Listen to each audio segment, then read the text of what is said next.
ভিଜିଲାନ୍ସ ପଞ୍ଝାରେ ପଡ଼ିଛନ୍ତି ସରକାରୀ ବାବୁ। କେନ୍ଦୁଝରର କେନ୍ଦୁଲିପ ଡିଭିଜନର ଡିଏଫ୍ଓ ନିତ୍ୟାନନ୍ଦ ନାୟକଙ୍କ 3ଟି ଜିଲ୍ଲାର ପାଖାପାଖି 7ଟି ଜାଗାରେ ଭିଜିଲାନ୍ସ ବିଭାଗ ରେଡ୍ ଚାଲିଛି। ମୋଟାମୋଟି ଆପଣ ଦେଖୁଥିବେ ସିଧାସଳଖ ଚିତ୍ର। ଏ ହେଉଛି ଶିମିଳିପଡ଼ା ଜଗନ୍ନାଥ ବିହାରରେ ରହିଥିବା ତାଙ୍କର ବହୁତଳ ପ୍ରାସାଦର ଚିତ୍ର ଏବଂ ଦେଖୁଥିବେ ସିଧାସଳଖ ଚିତ୍ର। ବର୍ତ୍ତମାନ ଭିଜିଲାନ୍ସ ବିଭାଗ ହାତରେ ନୂଆ ନୂଆ ସରଞ୍ଜାମ ହାତ ଲାଗିଛି। ମୋଟାମୋଟି ଭାବେ ବାବୁଙ୍କର ଟିକେ ପକ୍ଷୀ ଏବଂ ପଶୁକୁ ଶିକାର କରିବାର ସଉକ ଥାଏ ଏବଂ ବିଶେଷ କରି ବାବୁ ବନ୍ଧୁକ ମଧ୍ୟ ବ୍ୟବହାର କରୁଥିଲେ ଏବଂ ବନ୍ଧୁକ ସହିତ ତୀର ମଧ୍ୟ ବ୍ୟବହାର କରୁଥିଲେ, ଧନୁ ତୀର। ଯେହେତୁ ଜଙ୍ଗଲ ବିଭାଗରେ ରହିଥିଲେ, ଜଙ୍ଗଲଜାତ ଦ୍ରବ୍ୟ ପ୍ରତି ବାବୁଙ୍କର ବେଶ ସଉକ ଥାଏ ଏବଂ ବିଶେଷ କରି ଖଣ୍ଡାଠାରୁ ଆରମ୍ଭ କରି ଟାଙ୍ଗିଆ ଫାର୍ସା କଥା କୁହନ୍ତୁ ଏବଂ ତୀର କଥା କୁହନ୍ତୁ, ତମାମ ଚିତ୍ର ଆପଣ ଦେଖୁଥିବେ। ସମସ୍ତଙ୍କୁ ହତବାକ ଲାଗୁଥିଲେ ବି ଏହି ଘଟଣାଟି ସମ୍ପୂର୍ଣ୍ଣ ଭାବେ ସତ, ଯାହାକି ବର୍ତ୍ତମାନ ଭିଜିଲାନ୍ସ ବିଭାଗ ଧୀରେ ଧୀରେ ଖୋଲିବା ପରେ ତାର ବାବୁଙ୍କର ପେଡ଼ି ଖୋଲୁଛି ଏବଂ ନିତ୍ୟାନନ୍ଦ ନାୟକ ଯେଉଁଭଳି ଭାବେ ଏଇ ଯେଉଁ କାଠର ଫ୍ରେମ୍ ଅଛି, ପଟା ଅଛି ଏବଂ ଖଟ ଅଛି, ଖଟ ତଳେ ଷ୍ଟୋରେଜ୍ ବକ୍ସ ଅଛି ଏବଂ ଷ୍ଟୋରେଜ୍ ବକ୍ସରେ ବାବୁ ପାଖାପାଖି କାଠ ତମାମ କରି ରଖିଛନ୍ତି। ଯେହେତୁ ଜଙ୍ଗଲ ବିଭାଗର ଜଣେ ଡିଏଫ୍ଓ ଭାବେ କାର୍ଯ୍ୟରତ ଅଛନ୍ତି ଏବଂ ସେଥିପାଇଁ ତ ହୁଏତ ବେଶୀ କଥା କହିବା, ଟଙ୍କା କମ୍ ମିଳିଛି। 115ଟି ପ୍ଲଟ୍ ବାବୁ ହାତେଇଛନ୍ତି ଏବଂ ମୋଟାମୋଟି ଭାବେ ବିଶେଷ କରି ବିଭିନ୍ନ ପ୍ରକାର କାଠ ଜାତୀୟ ସାମଗ୍ରୀ ବାବୁଙ୍କ ଘରେ ସରଞ୍ଜାମ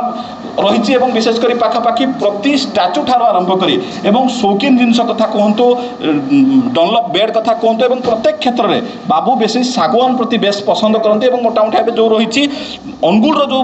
ବହୁତଳ ପ୍ରାସାଦ କୋଠା ରହିଛି ସେଠି ବର୍ତ୍ତମାନ ଛାନଭିନ୍ ଚଳାଇଛି ଭିଜିଲାନ୍ସ ବିଭାଗ ଏବଂ ଆପଣ ଦେଖୁଥିବେ ସିଧାସଳଖ ଚିତ୍ର। ନୂଆ ନୂଆ ଫର୍ଣ୍ଣିଚର ବିଶେଷ କରି ବର୍ତ୍ତମାନ ବନା ହେଇଛି ଏବଂ ମୋଟାମୋଟି ଭାବେ ବାବୁ ଯେହେତୁ ଡିଏଫ୍ଓ ଥିଲେ ଏବଂ କେଉଁଠି ନା କେଉଁଠି ଏହିସବୁ ଜିନିଷ ପ୍ରତି ବାବୁଙ୍କର ବେଶ ସଉକ ରହିଥିଲା ଏବଂ ଅନ୍ୟପଟେ ଆପଣମାନେ ଦେଖୁଥିବେ ବର୍ତ୍ତମାନ ଭିଜିଲାନ୍ସ ବିଭାଗର ଯେଉଁ ସ୍ୱତନ୍ତ୍ର ଟିମ୍ ହାତରେ ବର୍ତ୍ତମାନ ଯେଉଁ ନୂଆ ନୂଆ ତଥ୍ୟ ଲାଗିଛି, 115ଟି ପ୍ଲଟ୍ ବାବୁ ହାତେଇଛନ୍ତି ଏବଂ ବିଶେଷ କରି ନୂଆ ନୂଆ ସରଞ୍ଜାମ ମଧ୍ୟ ତିଆରି କରିଛନ୍ତି ଏବଂ ବିଶେଷ କରି ଯେଉଁଭଳି ଭାବେ ବାବୁ ଶିକାର ପ୍ରତି ବେଶ ଲୋଭ ଥାଏ ଏବଂ ଶିକାରୀ ପାଇଁ ଯେତିକି ସରଞ୍ଜାମ ଦରକାର ରହିଥାଏ ସେତିକି ବାବୁଙ୍କ ପାଖରେ ରହିଛି ଧନୁ ତୀର ରହିଛି, ବାବୁଙ୍କ ପାଖରେ ଖଣ୍ଡା ରହିଛି, ବାର୍ସା ରହିଛି ଏବଂ ବିଶେଷ କରି ଟାଙ୍ଗିଆ ମଧ୍ୟ ରହିଛି ଏବଂ ମୋଟାମୋଟି ଭାବେ ଯେଉଁଭଳି ଭାବେ ଭିଜିଲାନ୍ସ ବିଭାଗ ଦେଖି ତାଜୁବ ହେଇଗଲା ଏବଂ କାଠର ପ୍ରତି ଘରେ କାଠ ଭରପୁର ହେଇ ରହିଛି। ଆପଣ ଦେଖୁଥିବେ କେବଳ ଗୋଟିଏ ଘର ନୁହଁ, ପ୍ରତି ଘରେ କାଠକୁ ସମ୍ପୂର୍ଣ୍ଣ ଭାବେ ବାବୁ ବେଶୀ ଭଲ ପାଉଥିଲେ ଏବଂ କାଠର ସରଞ୍ଜାମ ପ୍ରତି ଘରେ ରହିଛି। ଦେଖୁଥିଲେ ସିଧାସଳଖ ଚିତ୍ର। ଡିଏଫ୍ଓ ନିତ୍ୟାନନ୍ଦ ନାୟକଙ୍କ ଘରେ ଭିଜିଲାନ୍ସ ବିଭାଗ ପଞ୍ଝା ମାରିଛି ଏବଂ ବିଶେଷ କରି ନୂଆ ନୂଆ ତଥ୍ୟ ଭିଜିଲାନ୍ସ ବିଭାଗ ହାତରେ ଲାଗିଛି। ଯେହେତୁ ବାବୁଙ୍କର ଜଙ୍ଗଲ ବିଭାଗରେ ବାବୁ ଡିଏଫ୍ଓ ଥିଲେ ଏବଂ ମୋଟାମୋଟି ଭାବେ ବିଶେଷ କରି ଜଙ୍ଗଲଜାତ ଦ୍ରବ୍ୟ ପ୍ରତି ବାବୁଙ୍କର ବେଶ ସଉକ ଥିଲା ଏବଂ ବିଶେଷ କରି ସୌଖିନ ଜିନିଷ, ଘରକରଣା ଜିନିଷ ଠାରୁ ଆରମ୍ଭ କରି ଅତି ଷ୍ଟାଚୁ କଥା କୁହନ୍ତୁ, ପ୍ରତି ଷ୍ଟାଚୁକୁ କାଠରେ ବନାଯାଇଛି, କାଠରେ ନିର୍ମିତ କରାଯାଇଛି ଏବଂ ଅତି ନିଖୁଣ ଭାବେ ନିର୍ମାଣ କରାଯାଇଛି। ଯେଉଁ ଷ୍ଟାଚୁ କଥା କୁହନ୍ତୁ, ଯେଉଁ ପ୍ରତି ଷ୍ଟାଚୁକୁ ଆପଣ ଦେଖିଲେ ସିଧାସଳଖ ସେ ଷ୍ଟାଚୁର କଷ୍ଟ ପାଖାପାଖି ମିନିମମ୍ 50,000ରୁ ଅଧିକ ହେଲେ ମଧ୍ୟ କମ୍ ରହିବ ଏବଂ ମୋଟାମୋଟି ଭାବେ ପ୍ରତି ଷ୍ଟାଚୁ କଥା କୁହନ୍ତୁ ଏବଂ ବିଶେଷ କରି ବାବୁଙ୍କ ଯେଉଁଭଳି ସଉକ ଥିଲା କେବଳ ପ୍ଲଟ୍ ଏବଂ କାଠ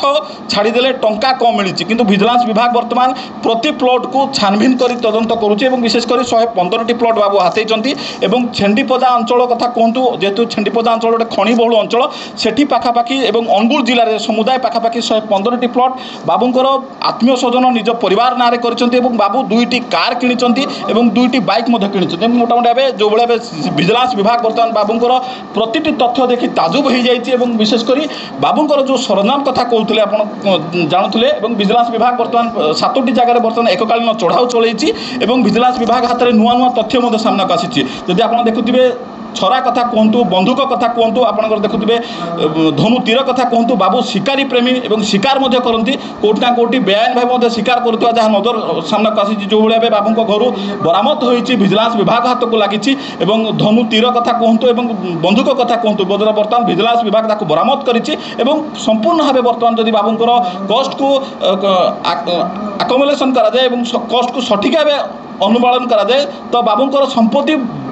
ରୋଜଗାର ଠାରୁ ଅଧିକ ମଧ୍ୟ ରହିବ। କାରଣ ଯେହେତୁ ଆପଣ ଜାଣିଥିବେ ବାବୁଙ୍କର ଯେଉଁଭଳି ଯେଉଁ ଘର ରହିଛି ବିଭିନ୍ନ ଜାଗାରେ ଏବଂ ମୂଲ୍ୟବାନ ଜାଗାରେ ବାବୁଙ୍କର ରହିଛି, ଏ ହେଉଛି 9,000 ସ୍କୋୟାର ଫୁଟର ବହୁତଳ ପ୍ରାସାଦ କୋଠା ଏବଂ ବିଶେଷ କରି ଅନୁଗୁଳ ଯେଉଁ 3ଟି ଜାଗାରେ ବାବୁଙ୍କର ରହିଛି ଏବଂ ବିଶେଷ କରି ପ୍ରତି ଜାଗାରେ ଆପଣ ଦେଖୁଥିବେ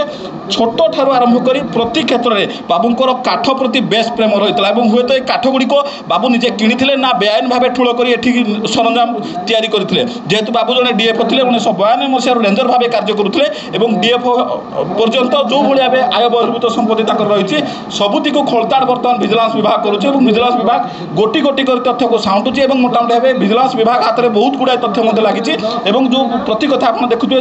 प्रति डॉक्यूमेंट को तन तन कर जांच कर बाबूर आउ कौटी संपत्ति अच्छी कि बाबूर आउ के संपत्ति अच्छी तमाम दिग बर्तमान गोटे बड़ प्रश्नवाची सृष्टि करुच्ची एते कम 1992 मसीह बर्तमान पर्यंत सरकारी कर्मचारी भावे बाबू एते टंका ठूल कले केमिति हुए तो अनैतिक उपाय बाबू एते टंका ठूल कर पारती हुए तो कौटी केन्दुली डिविजन लोकों जो सहायता राशि आई थाए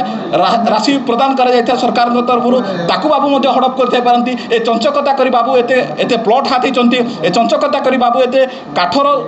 शौकीन जिनस तैयारी कर चंचकता कर विभिन्न जगह प्लट बाबू हाथी ए तमाम जितेबाला विजिलेंस विभाग संपूर्ण भाव तथ्य को स्पष्ट कर ही पूर्णछेद जना पड़ विजिलेंस विभाग हाथ में केते टंकार संपत्ति लगी बाबूर केते टंकार संपत्ति थिला आय बहिर्भूत संपत्ति आय ठारू केते गुणा संपत्ति बाबू हाथ में रही अनुगुल भिडियोग्राफर सुब्रजीत स्वाईं मानस रंजन मिश्र रिपोर्ट कलिंग टीवी।